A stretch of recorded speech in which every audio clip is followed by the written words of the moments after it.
Come on in. Just the one seat for driving with a seat belt.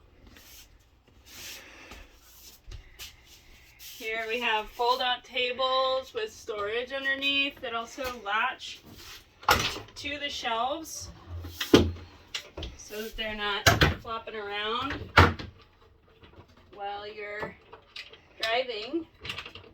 We've got a clever latch. Those stand up and you can see underneath there's shelves that run all the way down.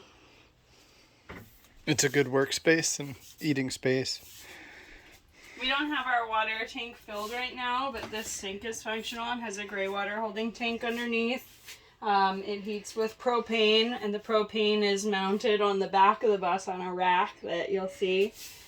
We got drawers, wood countertops. Go a little slower. A little extra storage for tea and spices here. The mini fridge runs off propane first and then shifts over to auxiliary power afterward. It has a freezer that will freeze stuff on hot days from liquid. We've got a couple of little storage compartments. This is a good one for bulk dry goods. Keep your rice and beans, canned food in there, and use it as a seat. This fan you can have if you want. We've been running it off of this solar, which there is I believe it's a 325 watt panel on the roof.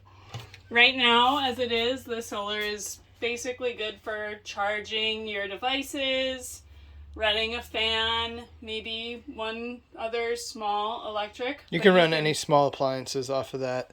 And then here we have a air conditioner. It cools down the whole bus really nicely.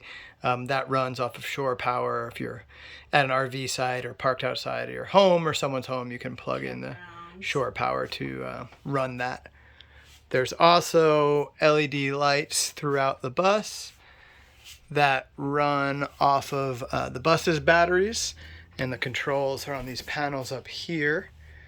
And then there are these other light fixtures like this one and these kind of fancy ones, and those run off of shore power when you're plugged in.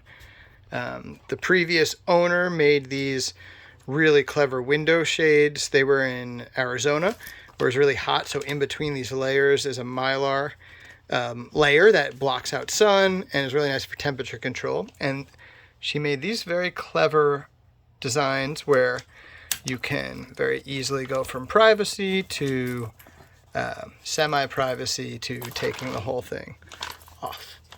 And show rolled up over here. Or rolled up. So, moving on. It's a little dark. I'm hoping that camera adjusts.